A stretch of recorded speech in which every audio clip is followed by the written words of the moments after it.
D. Vacorda my name is James Nagle, welcome to The Irish Nation Lives.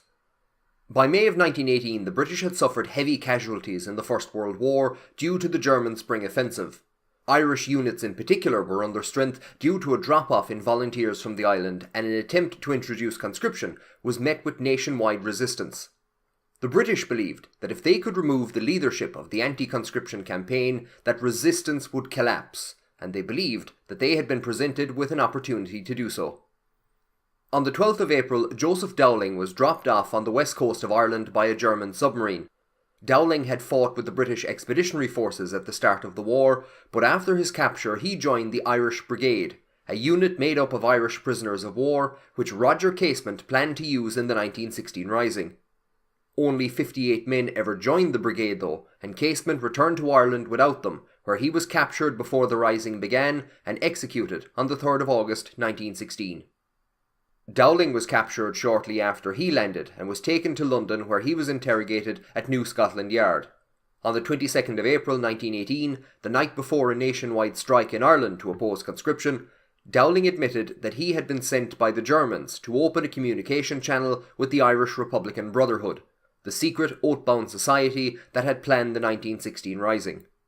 Although he had been captured before he met anyone, and even though they had no evidence, the British authorities decided that Sinn Féin was planning another insurrection with German aid, and on the night of the 17th to 18th of May, they moved to arrest 150 members of the nationalist movement.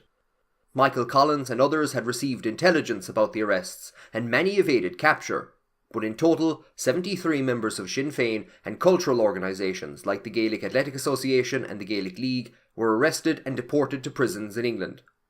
Here they would be held, without trial, for almost a year. The authorities were condemned in the House of Commons and the media at large, as they could produce no evidence to back up their claims of a German plot. They were accused of fabricating the whole thing in an attempt to suppress Sinn Féin, and their refusal to bring anyone to trial only fed into this.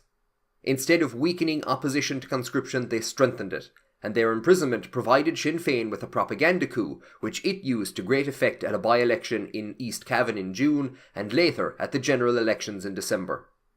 The British government had underestimated the opposition to conscription, and overestimated their ability to cow the Irish people through arrests and suppression of dissent. They would come to pay a heavy price for this. Even today there is debate over how much, if any, communication there was between Germany and Ireland in the aftermath of the 1916 Rising, when Germany attempted to provide weapons and the I.R.A. hoped they would also provide troops. I have covered the German plot arrests in greater detail on the Irish Nation Lives podcast. There is a link in the description. Check it out to find out about Casement's difficulties in raising the Irish Brigade, the intelligence officer who warned Michael Collins of the roundup, and Eamon de Valera's decision to allow himself to be captured. If you have enjoyed this video, please give it a thumbs up and subscribe for more videos as we cover the course of the Irish Revolution.